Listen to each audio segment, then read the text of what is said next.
जय श्री कृष्णा दोस्तों, कैसे हैं आप लोग। मैं आशा करता हूं कि आप सभी अच्छे होंगे। भगवान श्री हरि की कृपा आप लोगों पर बनी रहे। तो दोस्तों, आज की वीडियो में हम जानेंगे कि भक्ति क्या है, भक्ति का वास्तविक अर्थ क्या है। दोस्तों, गीता का सार संपूर्ण जीवन का दर्शन है। गीता के उपदेशों का अनुसरण करने वाला व्यक्ति जीवन में असफल नहीं होता है। गीता में श्री कृष्ण के दिए उपदेश जीने की राह दिखाते हैं। श्रीमद् भगवत गीता में भगवान कृष्ण के उन उपदेशों का वर्णन है जो उन्होंने महाभारत युद्ध के दौरान अर्जुन को दिए थे। गीता सबसे प्रभावशाली ग्रंथ है। भगवत गीता को भगवान का गीता कहा जाता है। गीता के अनमोल वचन मनुष्य को जीवन जीने की सही राह दिखाते हैं। गीता जीवन में धर्म, कर्म और प्रेम का पाठ पढ़ाती है। गीता संपूर्ण जीवन दर्शन है। इसका अनुसरण करने वाला व्यक्ति जीवन में कभी निराश नहीं होता। गीता में श्री कृष्ण ने ऐसे लोगों की पहचान बताई है जो कभी भी भाग्य पर निर्भर नहीं रहते हैं। गीता में श्री कृष्ण कहते हैं, केवल डरपोक और कमजोर लोग ही चीज़ों को भाग्य पर छोड़ते हैं, लेकिन जो मजबूत और खुद पर भरोसा करने वाले होते हैं वे कभी भी नियति और भाग्य पर निर्भर नहीं रहते। गीता के अनुसार सिर्फ दिखावे के लिए अच्छा मत बनो। वो परमात्मा आपको बाहर से नहीं बल्कि भीतर से भी जानता है। श्री कृष्ण का कहना है कि मुश्किलें केवल बेहतरीन लोगों के हिस्से में आती हैं, क्योंकि वही लोग उसे बेहतरीन तरीके से अंजाम देने की ताकत रखते हैं। जो सरलता से मिलता है उसका महत्व नहीं रह जाता। अक्सर खो देने के बाद समय, व्यक्ति और संबंध के मूल्य का आभास होता है। श्री कृष्ण कहते हैं, शरीर नश्वर है पर आत्मा अमर है। यह तथ्य जानने पर भी व्यक्ति अपने इस नश्वर शरीर पर घमंड करता है जो कि बेकार है। शरीर पर घमंड करने की बजाय मनुष्य को सत्य स्वीकार करना चाहिए। आप खुश हैं या दुखी हैं, ये दोनों आपके विचारों पर निर्भर है। अगर आप प्रसन्न रहना चाहते हैं तो आप हर पल, हर हाल में प्रसन्न ही रहेंगे। अगर आप नकारात्मक विचार लाते हैं तो आप दुखी ही रहेंगे। विचार ही हर व्यक्ति का शत्रु और मित्र होता है। अपनी देह अथवा पत्नी अथवा घर या अन्य विषयों के प्रति जो प्रेम है उसे आसक्ति कहते हैं। ईश्वर के प्रति जो परम प्रेम है उसे ही भक्ति कहते हैं। नारद भक्ति सूत्र में कहा गया है कि परमात्मा के प्रति परम प्रेम को भक्ति कहते हैं। परम प्रेम किसे कहते हैं यह हम आगे देखेंगे। कहा गया है कि ईश्वर के प्रति परम प्रेम भक्ति है, तो फिर अलौकिक विश्वों के प्रति जो हमारा प्रेम है वो क्या है? उत्तर इस प्रकार दिया गया है कि वह प्रेम आसक्ति है। शब्द, स्पर्श, रूप, रस, गंध विषयों के प्रति जो प्रेम है, या अपने शरीर से, पत्नी से, गाढ़ी अथवा अन्य भोग्य वस्तुएं जो हमारी प्रीति हैं उसे आसक्ति कहते हैं। इन दोनों में जो भेद है उसे समझने की चेष्टा करें। भक्ति निसंदेह प्रेम रूपा है, किंतु हर प्रकार का और हर किसी से किया गया प्रेम भक्ति नहीं है। हमारे घर में बहुत सी वस्तुएं और प्राणी हैं, पर हम ये तो नहीं कहते कि मेरे कुत्ते के ऊपर अथवा मेरे घर के प्रति मेरी बड़ी भक्ति है। चीज़ें मुझे अच्छी लगती हैं। चेतना प्राणियों के लिए हम कहेंगे ये मुझे प्रिय है। प्रेमी प्रेमिका को परस्पर भक्ति नहीं होती, में प्रीति होती है। हाँ, मातृभक्ति, पितृभक्ति, देशभक्ति और ईश्वर भक्ति का प्रयोग हम कर सकते हैं। अर्थ ये हुआ कि जिसमें प्रेम के साथ श्रद्धा जुड़ी है उसे भक्ति कहते हैं। किसी बड़े आदरणीय पूज्य के प्रति ही भक्ति होती है। प्रेम हम वहाँ करते हैं जहाँ से हमें आनंद मिलता है, चाहे वो व्यक्ति हो या वस्तु। इसके विपरीत जिससे हमको दुख या क्लेश होता है या होने लगता है उसको हम धीरे धीरे छोड़ने लगते हैं। तो जो जन आनंद का स्रोत है वही प्रेम का विषय होता है। प्रेम वह है जो वस्तु, देश, काल, व्यक्ति, परिस्थिति पर आश्रित नहीं है। जैसे रेगिस्तान में मई के माह में यदि कोई हमें शाल या कंबल से सम्मानित करे तो हमें वह अच्छा नहीं लगेगा।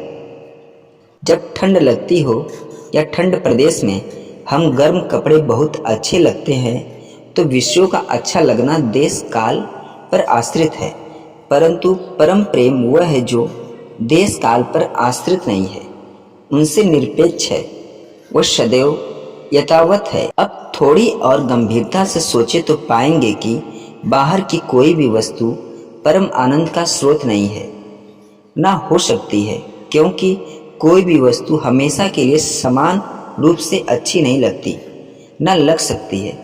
तो परम प्रेम केवल परम आनंद के स्रोत के प्रति ही हो सकता है। ऐसा परम प्रेम जो ईश्वर के प्रति है उसे भक्ति कहते हैं। ईश्वर कौन है या क्या है, इसके पहले हम ये खोजेंगे कि कौन सा ऐसा प्रेम है जो किसी चीज पर आश्रित नहीं है। अपने आप से जो प्रेम होता है वह बिल्कुल निरपेक्ष और निर्तिशी होता है।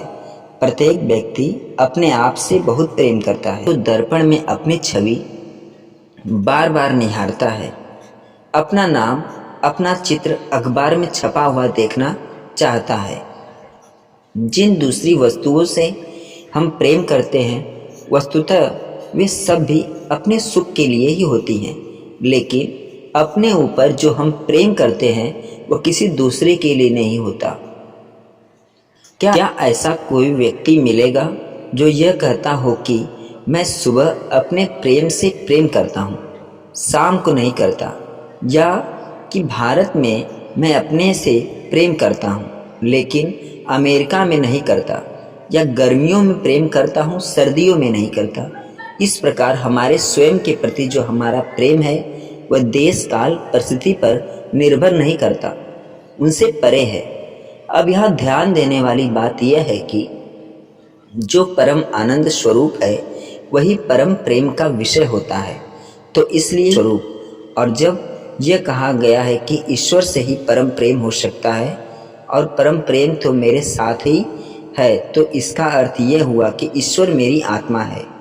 ईश्वर मुझ में, मुझसे या अलग नहीं है, परंतु हम हैं कि सोचते हैं कि हम बड़े दुखी हैं और हमें आनंद चाहिए, तथा वह भी बाहर से आनंद आए। कितना बड़ा अज्ञान है ये। जो पृथ्वी पर जन्म लेता है उसकी मृत्यु भी होती है। मृत्यु इस जीवन का अटल सत्य है। शास्त्रों में कहा गया है कि व्यक्ति अपने अच्छे और बुरे कर्मों के अनुसार मृत्यु के पश्चात स्वर्ग और नरक लोक में जाता है। कहा जाता है कि अच्छे कर्म करने वाले को स्वर्ग की प्राप्ति होती है, तो बुरे कर्म करने वाला इस लोक के बाद भी नरक की यातनाएं भोगता है। मनुष्य के अच्छे कर्म ही उसके लिए मोक्ष के द्वार खोलते हैं। मोक्ष प्राप्ति का अर्थ होता है जीवन मरण के चक्र से मुक्त हो जाना। मोक्ष का प्राप्ति होने के बाद मनुष्य को दोबारा इस मृत्यु लोक पर जन्म लेने की आवश्यकता नहीं रहती। इसलिए हर मनुष्य मृत्यु के पश्चात मोक्ष की प्राप्ति करना चाहता है। शास्त्रों में कुछ ऐसे कार्य बताए गए हैं जिन्हें करने से मनुष्य के मृत्यु के समय कष्ट कट जाते हैं, उसे इस लोक के बाद स्वर्ग में स्थान मिलता है। मनुष्य जीवन मरण के बंधन से मुक्त होकर मोक्ष की प्राप्ति करता है। जब जब भारत के संत भक्त भगवान को पुकारते हैं तो भगवान को धरती पर आना पड़ता है। भगवान की शरण प्राप्त करने का सबसे सरल माध्यम सत्संग है। भक्त की कथा भगवान को प्रिय होती है। कथा कल्प वृक्ष के समान है। इससे सभी मनोकामना पूर्ण हो जाती है। बढ़ती उम्र में मनोरथ इच्छा कम और भगवान का सुमिरन ज्यादा होना चाहिए। अपने बच्चों को भी सत्संग के लिए प्रेरित करें। उनमें धार्मिक संस्कार बचपन से ही उत्पन्न होना चाहिए। उन्होंने कहा, जरूरतमंद की सेवा में बढ़कर कोई भी धर्म नहीं होता। इसलिए प्रत्येक इंसान को इसका लाभ उठाना चाहिए। हमारे जीवन में पुण्य करना चाहिए। इससे ही मनुष्य जन्म की प्राप्ति होती है। आपको मनुष्य जीवन मिला है तो भक्ति के तार से जुड़ जाओ। अपने गुण, कर्म, स्वभाव में इच्छाओं को शामिल करो। यदि कोई मुसीबत में है तो ईश्वर को सच्चे मन से याद कर लो। जीवन अलौकिक आनंद को प्राप्त हो जाएगा। उन्होंने कहा, कथा में केवल बैठने से पुण्य प्राप्त नहीं होता, उस पर मनन करने की भी आवश्यकता होती है। जीवन में माँ सब कुछ है। माँ कभी कुमाता नहीं हो सकती।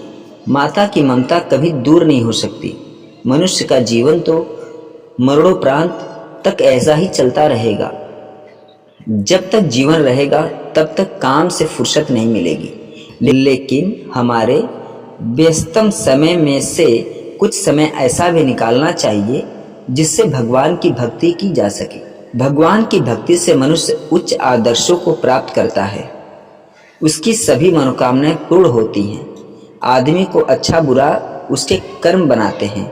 भगवान के बताए गए मार्ग पर चलकर आदमी मोक्ष पा सकता है। हम दुखी क्यों हैं, इसका कारण भी खोजें। कर्म के बिना परिणाम नहीं आते। यदि भगवान करता है तो अच्छा करता है। संसार में मानव कर्म करता है तो उसे फल मिलता है। तो दोस्तों, आज के लिए बस इतना ही। वीडियो कैसी लगी कमेंट में ज़रूर बताइएगा। अगर वीडियो अच्छी लगी हो तो भगवान श्री कृष्ण के लिए चैनल को लाइक, शेयर, सब्सक्राइब जरूर करिएगा।